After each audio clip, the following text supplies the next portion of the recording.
I often refer to myself as the wine pastor, and today you're going to meet the wine theologian.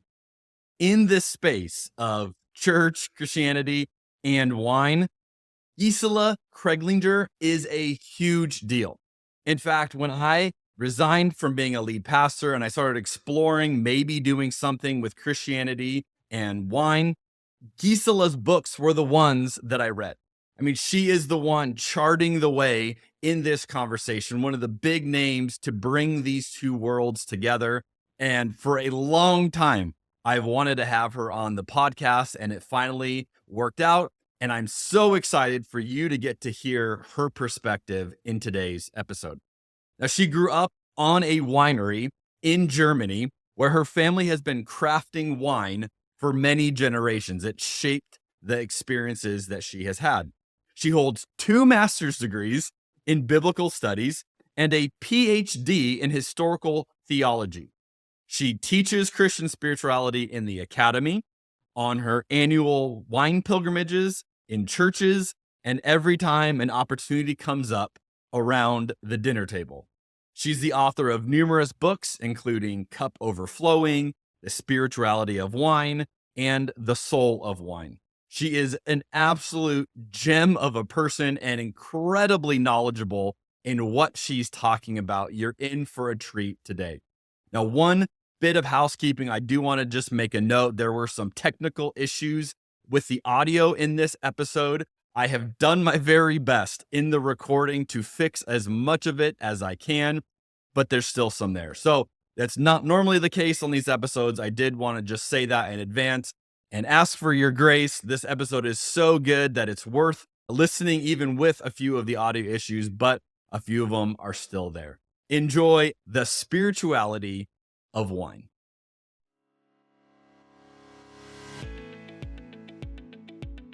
I've never shared this with anybody publicly. There's so many things happening in this conversation right now. 1,000 years from now, people are going to be looking at this podcast saying, so this was the breakthrough. If this was Sports Center, that would be like such a hot take. Skip Bayless would have no idea. Stephen A. Smith would have no idea what to say if you drop that down.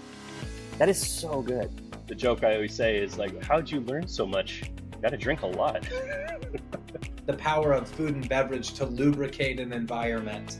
Resistance to change is hurting the church. I'm not in the camp that God has a penis or a vagina or a body at all. I'm in the camp that God is a universal spirit. This is the strangest podcast that I have been on. I don't even know what to do. I'm kind of geeked up about this wine. So this is my second glass, and it delivers a little more of a punch than I expected. So if I get a little loopy, it's your fault. You told me to drink it on the show. I will also say as a confession, I am a lightweight. So I've had like 3 sips of this wine and I'm already feeling it. So this is fun. You've uncovered the mystery. You've exposed the formula. You've just duct taped together a number of things that aren't normally hanging out together, and I'm here for it. We're going to sit down at table. We're going to have a glass of wine and some food, and we're going to talk about the beauty of Jesus. Thank you for the hospitality that this particular podcast provides folks like myself, and I know others, to be curious around their faith practices. I really appreciate this venue, what you're doing. It is fun, and yet you dig into the deep stuff. I've heard about your podcast for a long time, and I love that you're a pastor and that you explore the world of faith through wine. That's very unique. I will never forget the first time I bought a bottle of wine by myself, which was yesterday. If you're familiar with drunk history, I thought it's like drunk theology. So I got a little spicy there. It's the peach wine. By the way, drinking this Pinot Grigio at 3 o'clock in the afternoon is making me even more direct in my communication than I normally would be. I know why you have your guests drink wine. It makes sense now. Yeah, I get it. A little bit of liquid courage to really unleash the beast. Welcome to the podcast, Gisela. It is so great to be with you, Jeremy. I've heard about your podcast for a long time, and I love that you're a pastor and that you explore the world of faith through wine. That's very unique. Well, you are a trendsetter in this industry. Anyone who wants to talk about wine and the Bible and Jesus, there's not a lot of people out there in this space, and you are the forerunner. And So whenever I talk about it, people always ask me if I have ever talked with you, and I always say I've read your books. I've never talked with you in person. So today we're fixing that. We're making all things right. Oh, I'm so glad. This is fun. There are not that many people out in that world, and for me, it's always such a joy when I meet people who explore that world, because I think it's really important and also very, very fun. So thank you for having me. Absolutely. Well, let's talk about what we're drinking today. I've got a pro with me on the other side of this, so this will be fun. I am drinking a 2020 Coastline Reserve Cabernet Sauvignon from Paso Robles. So this is Cabernet Sauvignon, obviously the most planted grape around the world, but this is not as heavy as people may expect when they hear of like a California cab. And this one is actually really nice. I always gauge my cabs as, do you have to have a piece of meat with it, or can it be drank, just on its own? And this one can be just on its own. It's doing really good. I'm getting beautiful fruit notes as well as like toffee, wet gravel, pipe tobacco, but then some blackberry, some black plum. This is just a very nice, I would say lighter cab than what I often drink, but very nice for an afternoon conversation with a wine theologian. So that's what I'm drinking today. How about you? What do you have in your glass? Well, I actually have a wine from the Beaujolais region. This is a Molina Vent from the Dijon family. It's imported by Kermit Lynch, who means a lot to me. He's endorsed a couple of my books. He's a great wine importer. And I'm not a huge fan of the Gamay grape in general, but this is actually a really, really lovely expression of the Gamay coming from Beaujolais. And it's a lot more full-bodied than the lighter Gamay wines. And what I first enjoyed this wine when I was doing an event, and I realized that it really moved me. And for me, a wine, I don't talk as much about the flavor profile of a wine. I can, but I'm more interested in how it moves me and how it shapes my conversations. And so I have found this one to be really lovely. And it's also affordable wine. It's $25. That's always important to me. Have an everyday wine that is affordable and that's beautiful and has some complexity and moves me and us. So that's what I thought I should be drinking. Something from France that has a rich history in wine crafting and spirituality. And something that's crafted very carefully, imported by someone who is very thoughtful about wines, and it's affordable. So cheers. Cheers to you. I love that. Now, I want to hear a little bit, because you're saying something that's intriguing. What's the criteria for you when you say wine that moves you? What does that look like for you? I'd love to hear a little bit more of that. Yeah. We live in a time where we approach wine in a very particular way, and I think quite a secular way, in a quite rational way. So a lot of the wine guild that has grown over the last 50 years has developed a way of talking about wine that's on the one hand very, very helpful. I think we are able to sort of enjoy wine and discover wine and describe them in ways that we have not done before. But it's also a very rationalized way of talking about wine. And when I encounter a wine, it's not that I'm not aware of those things, but they're more in the background. I really want to listen to what it does to my body, what I sense and what I smell. And so the overall impression, what emotions it evokes, what memories come back to me. And so that's a bit different. In Germany, we have a saying, wine is God's way of kissing humanity. Now, when you kiss someone, you don't usually analyze, everything in detail. If it's really bad, maybe you do. But you give yourself over to this beautiful exchange and just sort of enjoy it and savor it and see, what it does and how it lifts you. And I feel that's sort of how I grew up enjoying wine. Though I grew up on a winery and we have an educational side, the general population of Franconia, where I grew up, it was a lot more about enjoying wine. And it's not like that you aren't noticing things. I don't like wines that are flat. I don't like wines that are real loud, that just scream at you. I like wines that have finesse, that have layers, complexity. whether light or heavy. And I notice those things and that they're part of it, but it really is more about how I respond to it and what it does to me and does to my conversations.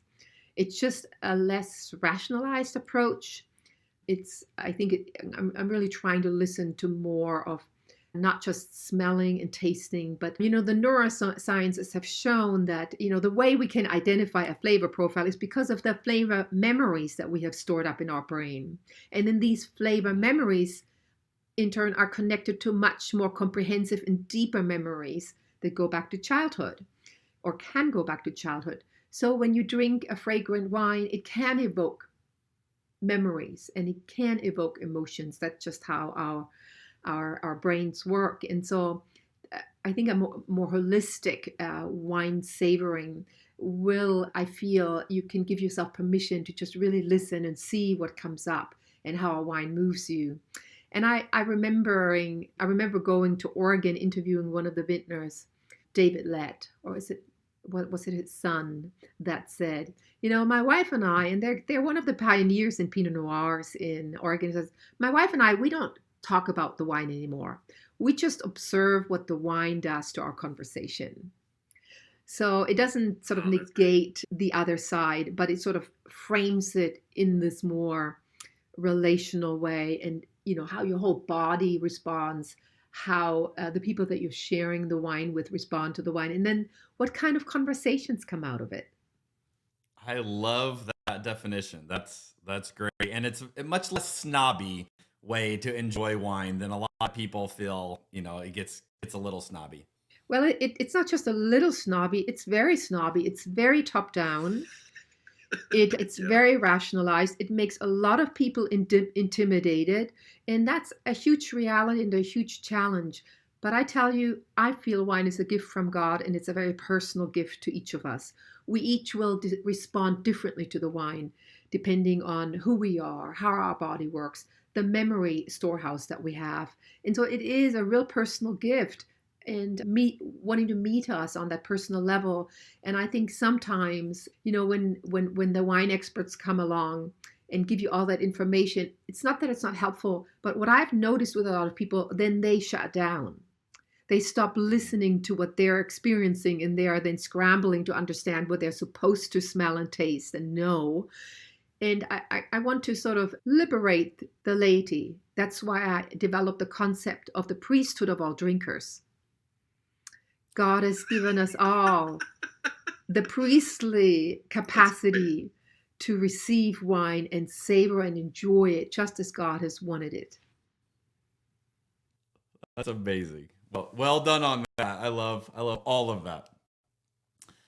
Okay, one of the questions I love starting with our guests, and this gives us a chance just to get to know you and a little bit of your journey. But if you were to look at the last 10 years of your faith journey, how would you say your faith is different in that time? So how has your faith changed in the last 10 years? Oh, that's a very good question. I actually, 11 years ago, lost my job teaching at a seminary very suddenly. And I wonder whether the research on wine had something to do with that. Perhaps. It was on a dry campus. Anyhow, that'll do it. I had lost my job, 11 years ago. And really within 24 hours, it was a very sudden thing, very shocked. I was in a tenure track position. I had 5 or 6 weeks to scramble and pack my belongings and move back to Europe. But within a day of finding out the news, I knew. I felt God was saying, I'm opening a door for you, girl. Walk through it. You're going to write the spirituality of wine. And so that's what I did. I moved back to Scotland where I'd done my PhD, and God opened up all these doors. And because there was this short notice, which was very naughty, I thought, they had to pay me until November. I found out on the 25th of April, and they had to pay me until November because of the short notice. And then in November, I found out that I had a research grant. So over the last 10 years, if anything, I feel like I've stepped more deeply into my vocation and saw God provide. I lived on very little, but God provided and gave me beautiful places to live. And I always had enough money for a little bit of wine. And so I really, some people thought, well, maybe that's the end of her career. And in many ways, it was the beginning, but I had to step out in faith and trust.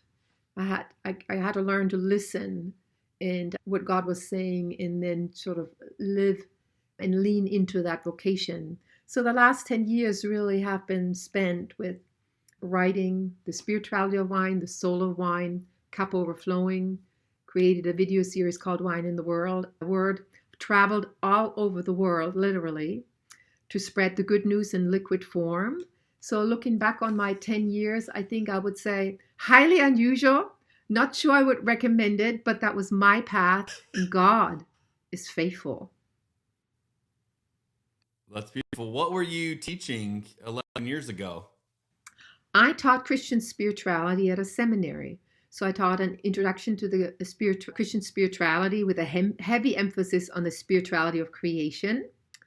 I taught a class on the history of the care and cure of souls. I taught on Reformation spirituality. Yeah. So not necessarily wine. That was your big pivot. No, but while I was teaching at that seminary, my boss really wanted me to write another book. I had written a book on George MacDonald. He wanted me to write on the Puritans. And I thought, 21st century Puritans, I'm not sure if this is what the 21st century really needs. And as I was approaching publishers, I remember someone from Ertmann's was at the seminary, and I said, they said, what are you thinking about writing next? And I said, well, maybe a book on the Puritans. And they're like, any other ideas? And I said, actually, I would love to write a book on the spirituality of wine. And the guy was like, really? Here's my card. As soon as you have a proposal, get in touch. And I realized, oh my goodness, not only was it something that God has put on my heart, the publishing world was ready for it. And I actually had two publishers fighting a little bit over the book. And so, yeah, I think if anything else, we live in a time where we need to be aware of the larger community of creation, that this world that God has made is God's world, and that our responsibility as Christians is to understand that we're just part of a great community of creation, and that we are called to care for it. And the first step in caring for God's good world is to love it, to understand it as a gift from God. So that's what I'm trying to do with wine and agriculture. And for the last 3 years, I've been teaching a class on the spirituality of food at a secular university. So I think this is very, very important. And this is why I think what you are doing, Jeremy, is so important. You're bringing your vocation as a pastor and one of the most beautiful gifts that God has given us together, really saying we live in a country that has had a very turbulent relationship with alcohol for a very particular reason. And I write about that in my last book, Cup Overflowing, because I want North Americans to understand their history with alcohol is very particular. There were some very unfortunate circumstances that happened when this country came of age, that they couldn't plant vines as the pilgrims had wanted. And so rum and distilled spirits became a primary beverage of the people. And that created havoc. And we still are in a pattern of drinking too much or not drinking at all. And so I think we really need to move forward. And so what you are doing is you're really drawing attention. This is actually a really important gift. And so engaging the church in a conversation about this is really important for us to move on and develop a better relationship with alcohol by focusing on wine, which has a very different effect on people, on conversations, in the shaping of cultures than distilled spirit has or beer. And I'm not trying to say beer is bad. It isn't.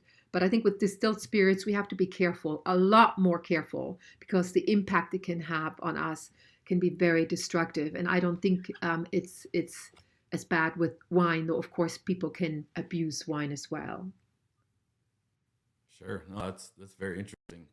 You have a unique background with your family, growing up on literally growing up in the vines, and so cool to learn about that. How would you say your personal background has influenced your perspective on wine as a biblical element?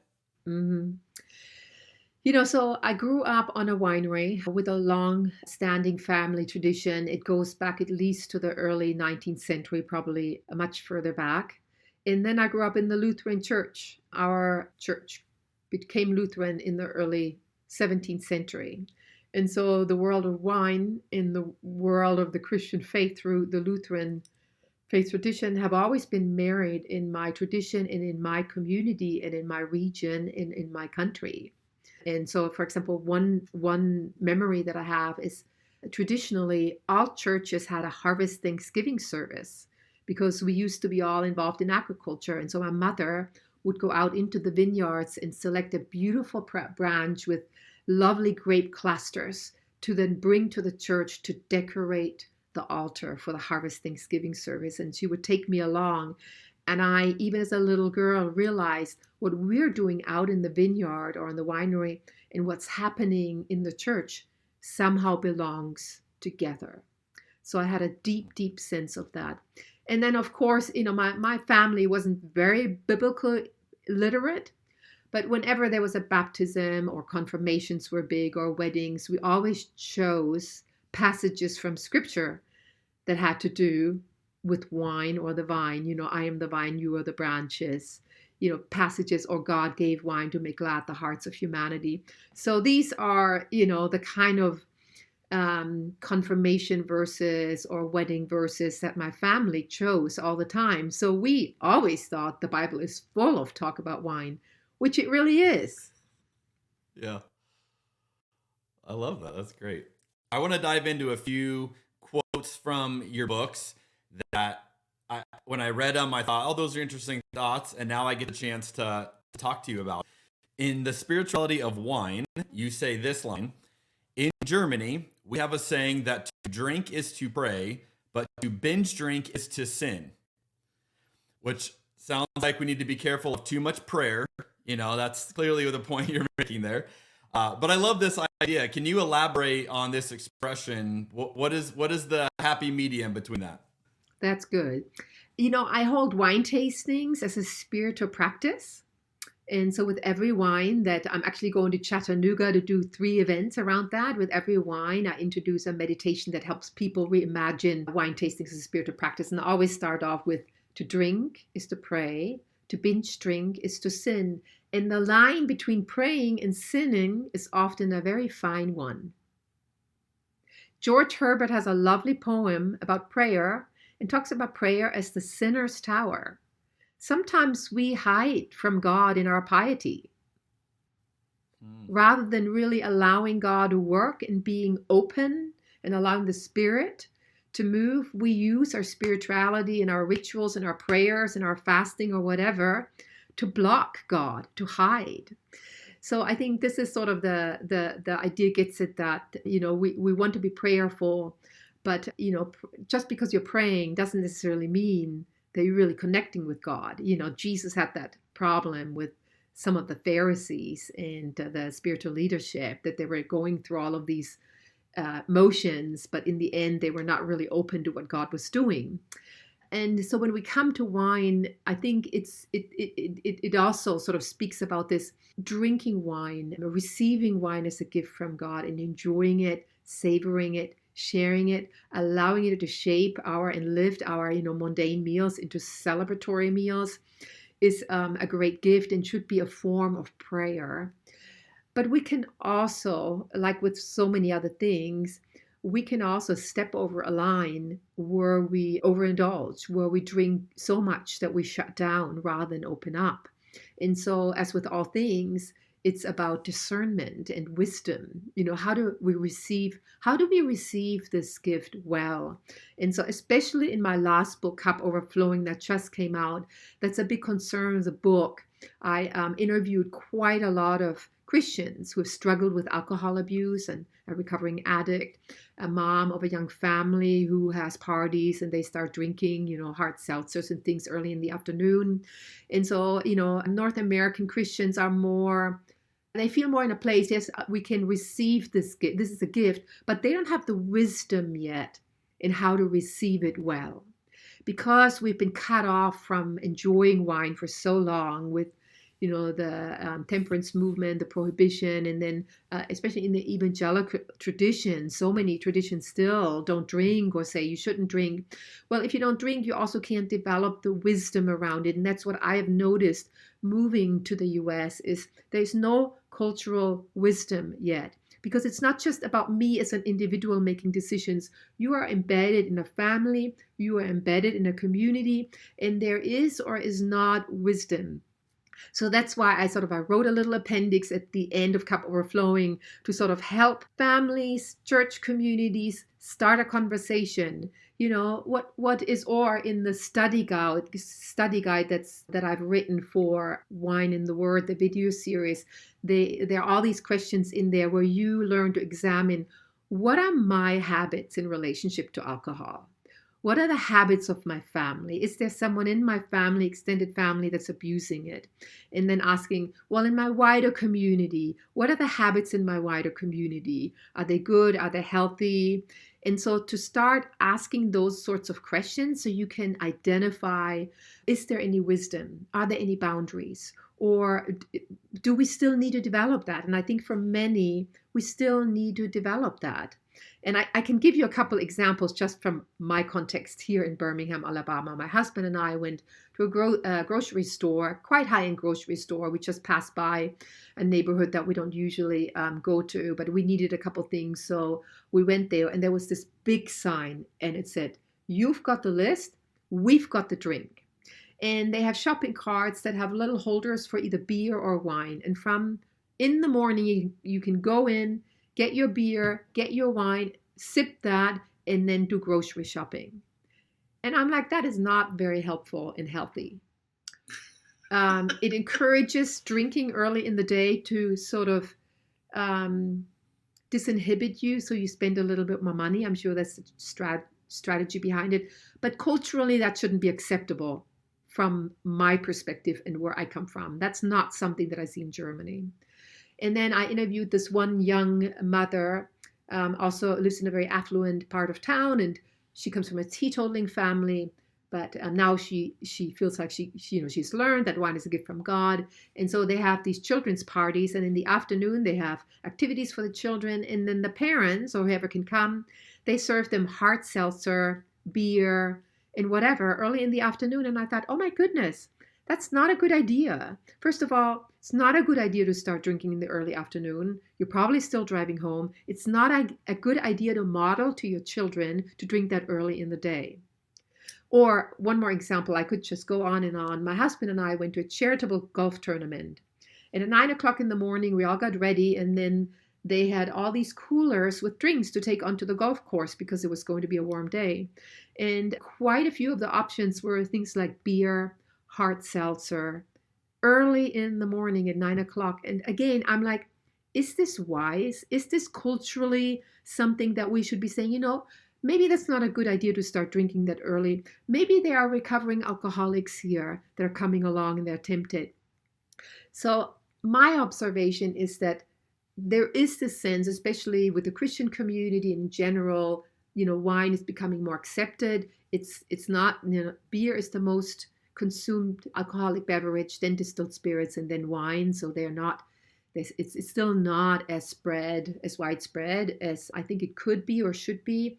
But again, we need to think about boundaries. We need to think about where should we enjoy wine and what are the boundaries. For example, I strongly believe from the biblical view that wine is an invitation to the table, where you sit down together, you share a meal, you wind down from your day, and that is a really good context. In my tradition, we don't drink in my culture before 5 p.m. usually, except on a Sunday maybe, or when there's a special celebration. But usually on a normal day, we don't drink before 5, and we usually drink in the context of a meal. Now, when I go to events here and people offer me alcohol before 5, I say, I don't drink before 5. And they say, oh, it's 5 o'clock somewhere in the world. But can you see that what's behind this? We need thoughtful boundaries. We don't need to set down the law, but we need to say, what is a helpful culture, helpful rituals, helpful boundaries that help us develop a healthier, more wholesome and sustainable relationship with alcohol? Well, you have given this a lot of thought. I appreciate that. You have another quote from that book that kind of on the other end of this, but is another one I read it and I was like, I would love to ask you about that. You say, by the time of Jesus' ministry in first century Judaism, the Passover celebrations had developed and included the drinking of 4 cups of wine. Now that seems like a lot of wine to be drinking at Passover. What have you found in your study of that? I think we have sources that mention this, but you have to think 4 cups of wine. I mean, we don't know how big those cups of wine were. It was a major celebration, and people gathered in Jerusalem and maybe started, after sundown, and then probably late in the night, they were retelling the story of the Exodus, reenacting the Exodus, retelling the story and really celebrating. And so when you have a long evening, if you drink 4 cups of wine with food, and it's one of the big celebrations, actually, that's, when you think about a contemporary celebration, think about the wedding feast of Cana. I mean, those feasts lasted 7 days, so they had 7 days to celebrate. That's a little different. But yeah, I don't think it's over the top. And you also have to remember that at that time, people weren't then hopping in their cars, driving home. They didn't drive. The drinking and driving bit wasn't an issue back then. And so I think, again, it was in a very defined ritual and celebration of the Passover. And that was, helping them to lean into this reality that God had saved them out of slavery, that God was with them in the present, and that God would be with them in the future, that Elijah would be coming. And so all of that was being celebrated and cultivated in them.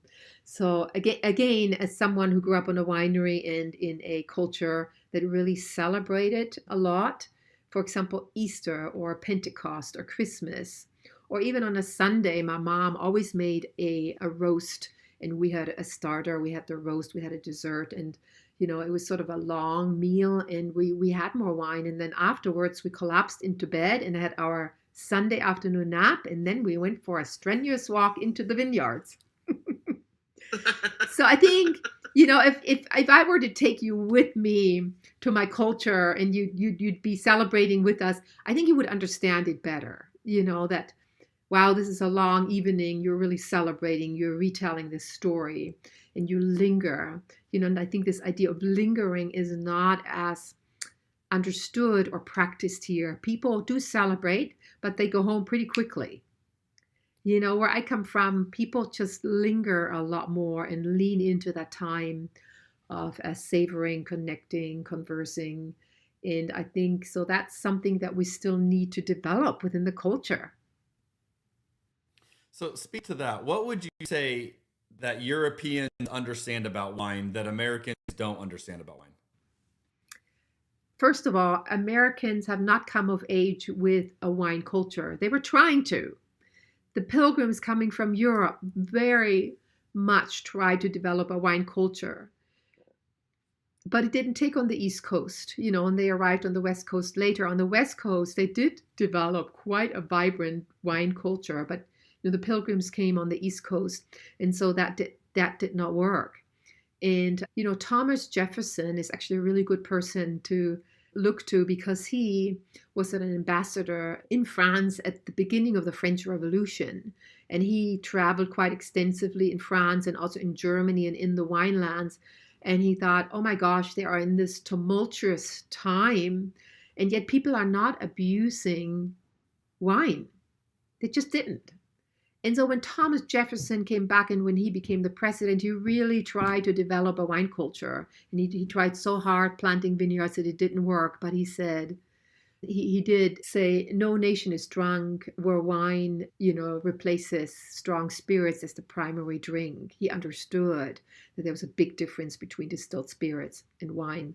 And so countries like Germany, France, Italy, Spain, they have a very, very long wine culture, and wine is the primary drink. In Germany, it's beer and wine. But I think because of that experience and that integration of wine into the culture of eating around the table and not abusing it or having these norms of, we don't drink before a certain time, or we don't overindulge, or if people do overindulge, they are looked down upon. I think we've had, like in my region, it was Benedictine nuns who planted vineyards in our hills in the 7th century. So we've had, 300 years to really understand how it works. And so in the US, they are now planting vineyards in every state, and they're still trying to figure it out.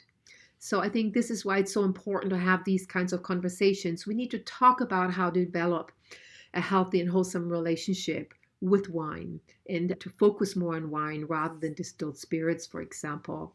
And so I think Europe has just had a longer history of a wine culture that's very deeply embedded in our cultures. But I also have to say that, of course, distilled spirits have become very popular, and they don't do great things. When you drink a potent cocktail, you have no idea how much alcohol you are imbibing. And then that mixed with sugar just sort of makes it even more potent and has a stronger impact on your body. So when I talk to Americans who have traveled to Europe and in places like Italy or Spain, they just get it. It's just so embedded in a culture of being more leisurely, more agrarian maybe, more really live around the table. Now, I don't know if you are aware of this, Jeremy, but for the first time in human history, families don't eat together around the table anymore.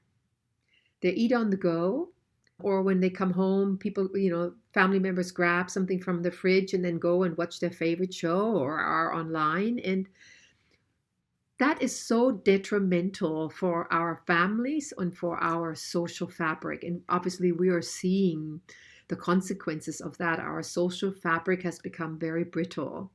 And so I think that people don't even understand that anymore. Well, why should we waste all that time around the table when, we could get just a quick drive-through meal or, get a microwave dinner and then, I can watch my favorite Netflix show.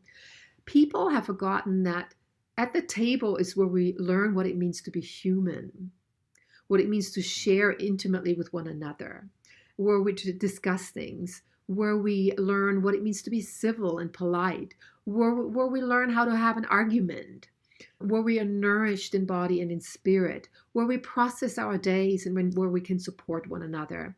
Now, once you no longer have that and you spend more and more time online, on social media, your soul is not nourished.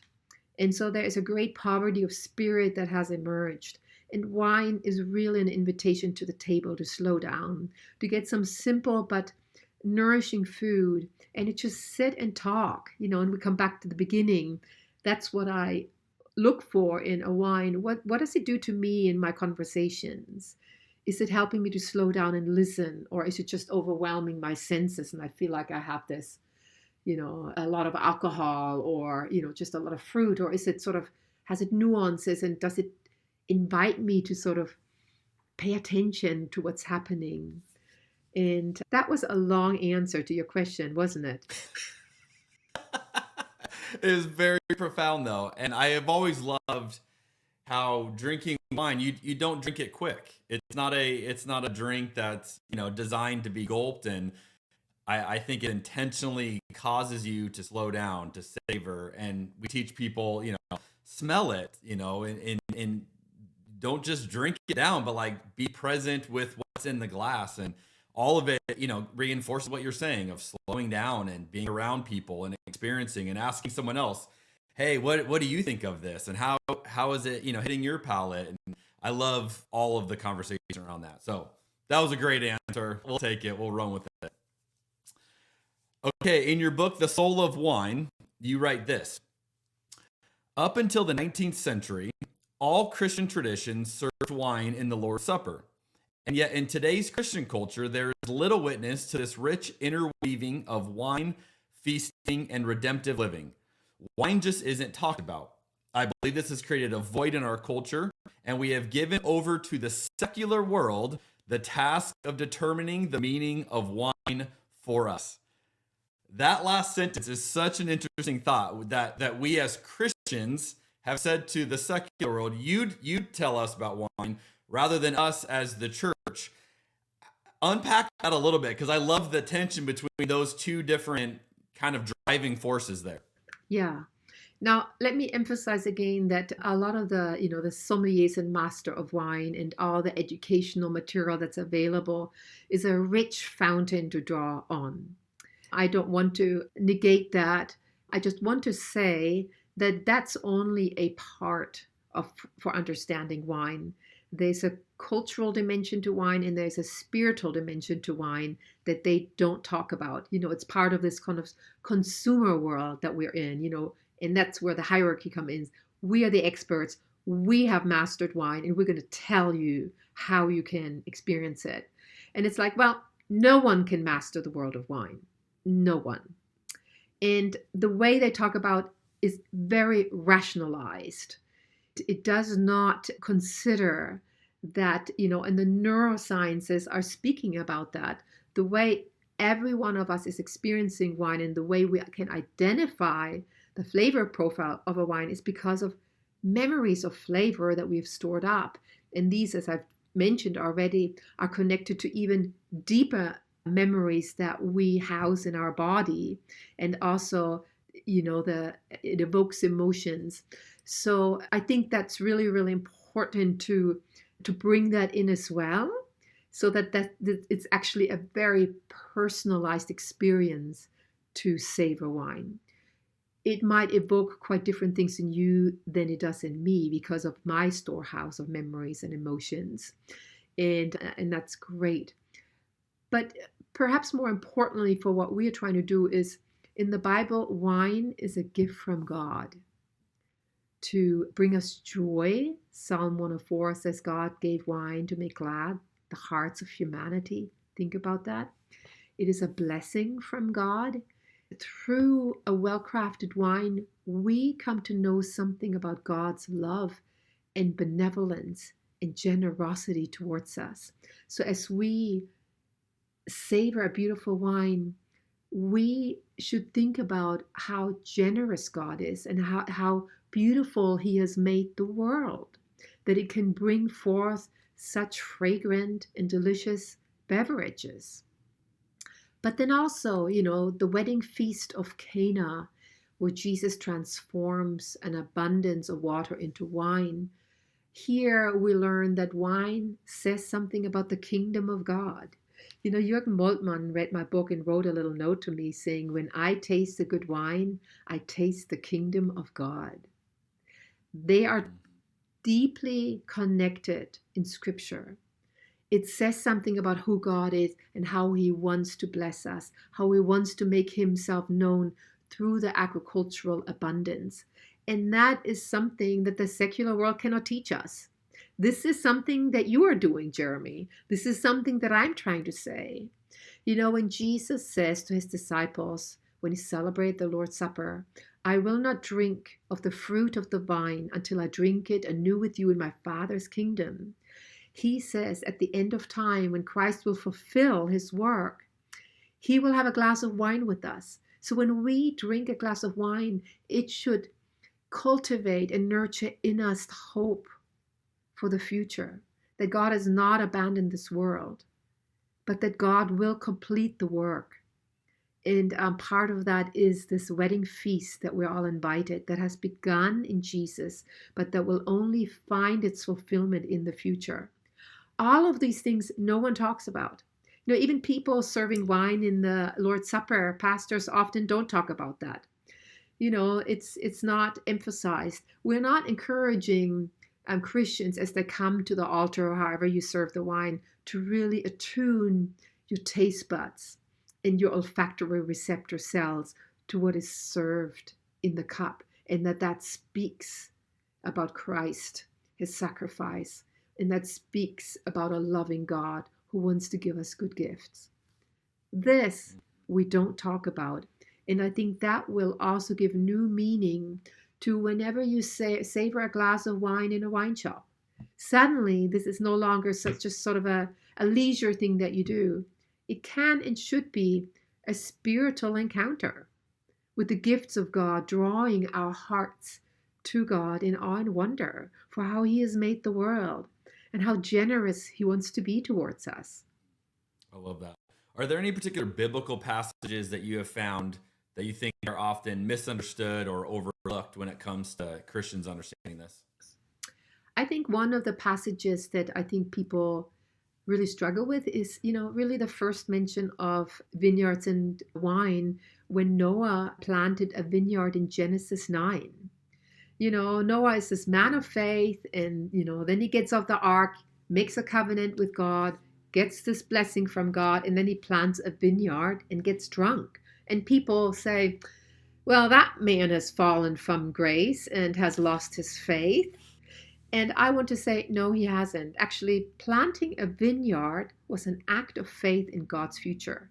He could have planted a fast-yielding crop like grain, but he planted vines and a vineyard that for him to have a significant harvest would have taken 4 to 5 years. It was an act of faith that God had a future for him, that he would make them into a civilization. Now, when you are a new vintner and you have your first vintage, it's understandable that you might imbibe a little bit too much and get drunk. Makes complete sense to me. And the interesting thing is that Noah is not judged for getting drunk. Who's getting judged is son and grandson for, obviously that was an embarrassment. You don't want to get drunk. But to intensify someone's shame by spreading the news that he was naked in the tent, that got severely punished. And so I think that's a passage, and I write more about that both in the book Cup Overflowing and then in the video series that is coming out, because so many people stumble over that. But think about that.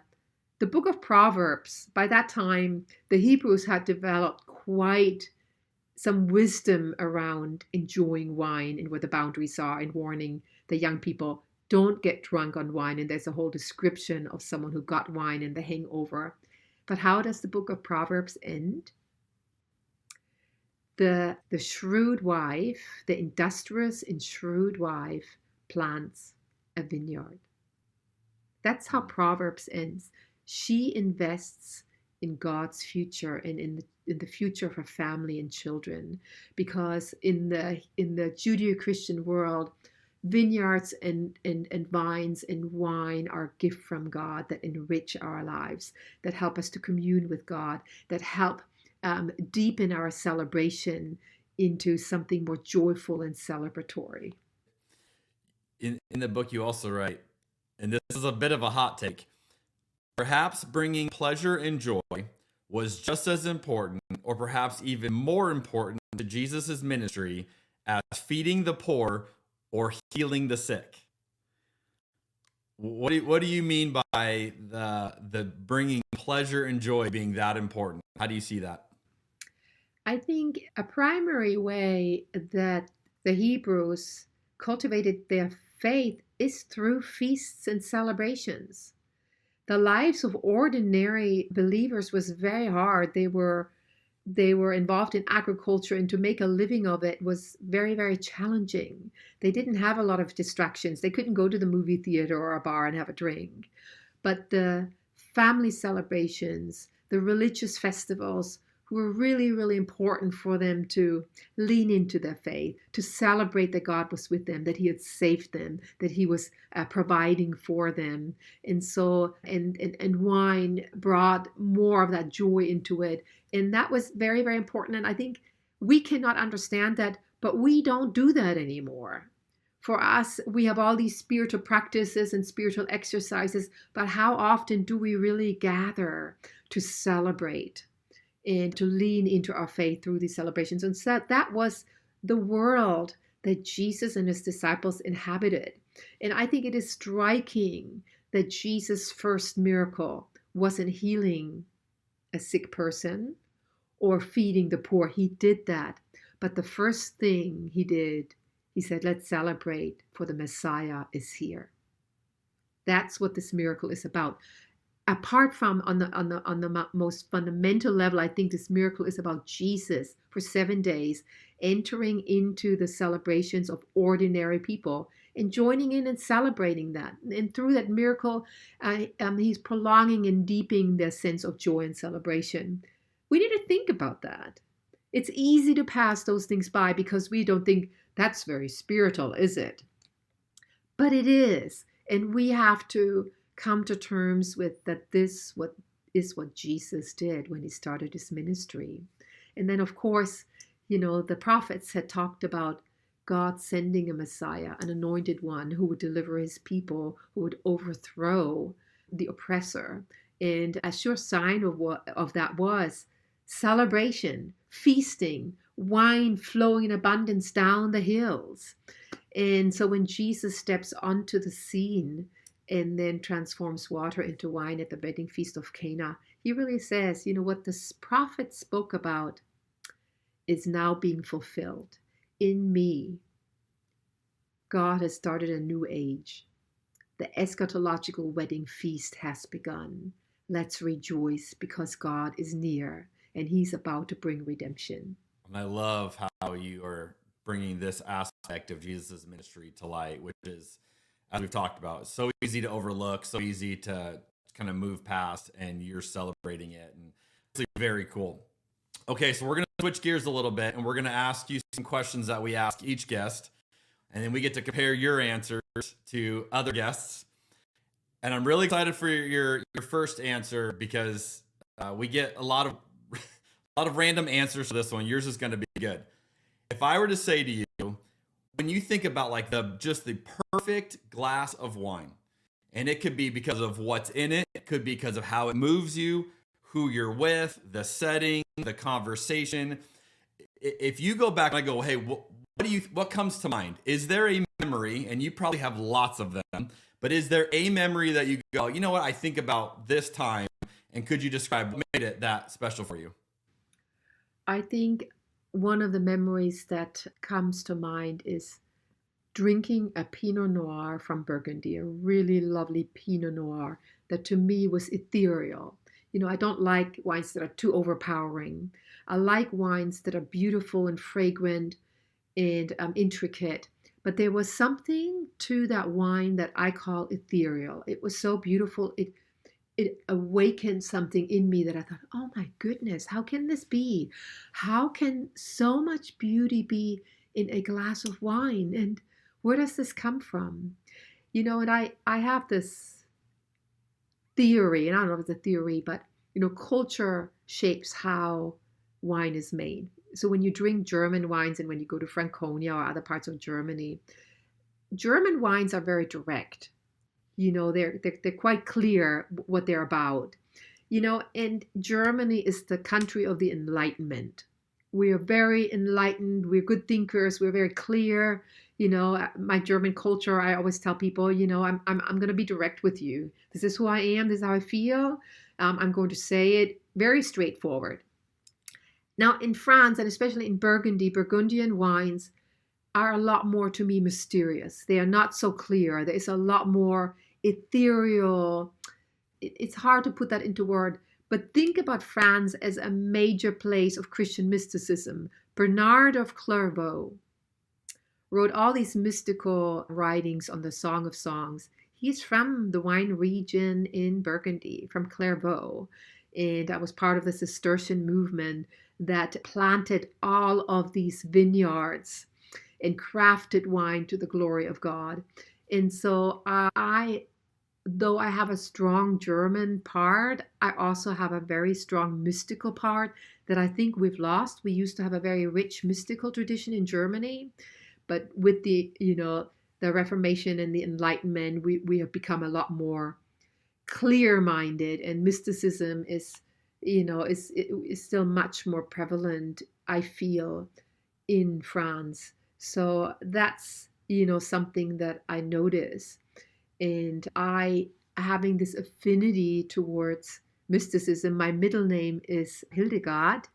And there's this great German mystic called Hildegard von Bingen, who also crafted wine and wrote about wine. And yeah, I am gravitating towards these kinds of wine. They are more ethereal. They are wooing you in. They're not screaming at you. They are saying, come on in.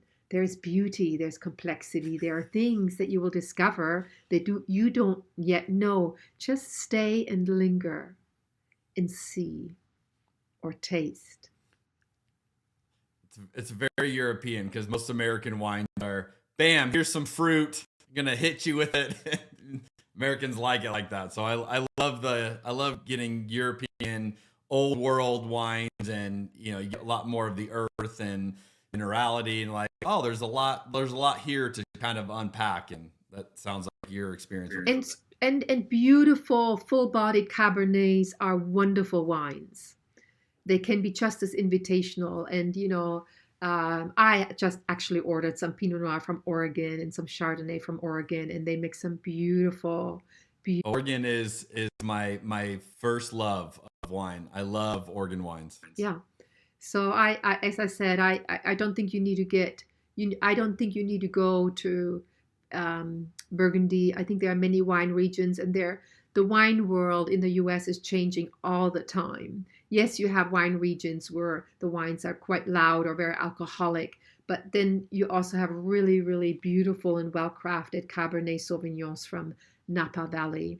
And it depends on where you go, and really the winemaker and his philosophy and what he wants to do. And so you're really on a search. It's not just about a kind of wine, but a kind of way of doing agriculture and working with what the land brings forth and what God gives you, and how to shepherd that along. What is something you used to believe that it turned out later you were wrong about?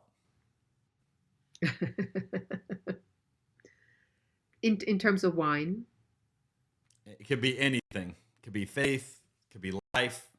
It happens to me in my relationships a lot, where I think a certain person thinks a certain thing or feels a certain thing, and when I actually try and talk about it, I realize, oh, they're coming from somewhere completely different. And so I feel like that happens to me quite a lot in judging situations, that I really can't assume or judge where a person's coming from, that I always need to sort of check in, and how many misunderstandings I have had because I was wrong about where people came from. What do you see as the main issues facing Christianity in America today? Oh, that's a big question. I want Americans to trust that God builds his kingdom in the church. I think there is this confusion about, that politics can do something or bring something back that belongs to the church, that I think the way Jesus brought it in is by gathering a group of people and teaching them his ways, and by baptizing them, by offering the Lord's Supper, by making them disciples, and in these small communities loving one another well. And I think I want the church in North America to rediscover the local church interconnected with one another as the primary place where we live out our faith. And obviously, we have a government, we live in a democracy. We have certain things that we get to do, and privileges and rights and duties, and they're very important. But the primary way where we live out our faith is within the church. And then from there, we are called to be salt and light in the world, in our vocations. I'm speaking to a group of people that work in the food world in Chattanooga. So we'll be discussing about what does it mean to live out your Christian faith in the food industry. And I think this is a real crisis. I think there are a lot of people that feel like we can get the government to do certain things, and that will bring back the kind of faith that is faithful to Jesus in the Gospels. And that's not what Jesus teaches. Jesus teaches to be God's people. Like, I am the vine, you are the branches is one of the most beautiful images about what it means to be the body. We are grafted into Christ. Before we are Americans, we're Christians, we're grafted into Christ. And there's only one Christ. And all of us, no matter what denomination we're from, we're grafted into this one vine, which is Christ. And then we are called to love one another, to serve one another, and wash each other's feet. So this is what we are called to as Christians. We're called to wash each other's feet, and especially of those who are different from us. So I feel like my calling, being now living in America, being married to an American, I'm going to get American citizenship, I hope. And my role, I feel like, is to build bridges, to gather people around the table and to help us read Scripture well, to be faithful to Christ and how He's taught us to live. Well said. Well said. What is something that's blowing your mind right now? In a positive or a negative way? Well, let's go positive. Okay. I am so moved by all the grassroots movements in this country and all the good things that are happening here. Like I'm about to go to Chattanooga, which is not known to be a culinary place, but there are these young Christians that are gathering and they're moving into the food and wine world, into regenerative agriculture. A young, the son of a pastor has opened a wine shop, and to make that into a gathering place. And that's a wonderful ministry to gather and to speak into culture from these more secular places. Or, we have quite a food crisis and a lot of food deserts in this country. And so there are all these wonderful movements, like here in town, Jones Valley Urban Farm. It's an urban farm where they go into poor school systems and they teach the children from early on how to garden, how to harvest vegetables, how to cook. They teach them about nutrition. So I love all these grassroots initiatives that are really meeting a great need. And I find that just so encouraging. What is a problem that you're trying to solve? That's a good question. Personally, because I do all of these different things, I'm a writer. Like right now, we're getting ready to publish a video series called Wine in the Word, and we're having all of these events. And then I'm leading these wine pilgrimages, so I'm doing a lot of admin work. I'm at the computer, and I'm not reading and writing, and probably the reading part is a problem. I'm not reading enough right now. And that is a problem for me, because I think to be well read, to be well educated, to continue to read and grow is part of who I am, not just as a Christian, as a writer, but also a good citizen. And so that's a problem that I'm trying to look at and say, okay, how can I readjust my life so that I can read and be nourished and then share what I've learned? Yeah, you got a lot going on at the moment. What is something you're excited about right now? You just mentioned a few. I think what I'm really excited about is we are just about to release, and I'm going to show this to you. This is the study guide to a video series that we have filmed together with a very seasoned pastor in Napa called Wine in the Word. And I think it's going to be a very thoughtful but also very accessible introduction to wine in the Bible. And I'm really excited about starting a nationwide conversation about wine is a gift from God. We've had a very troubled history with alcohol in this country, but let's talk about it. And let's heal together. Let's reclaim wine and develop a healthy and wholesome relationship with wine, which brings you to the table and sharing meals and feasting and celebrating. I think that can be a really powerful way to shape culture, to renew culture, but especially the Christian community. Love it. Well, is there anything else you want to add that I have not asked you about, but we could not close this interview without talking about? Yes. One of the things that I feel like I want to bring some awareness to is that intoxication is not always negative. I have a meditation that is entitled The Gift of Holy tipsiness. The gift of blessed intoxication. That's that kind of level of intoxication where you don't either shut down or get out of control, but you are just a little intoxicated and you let down your guards. You start to relax.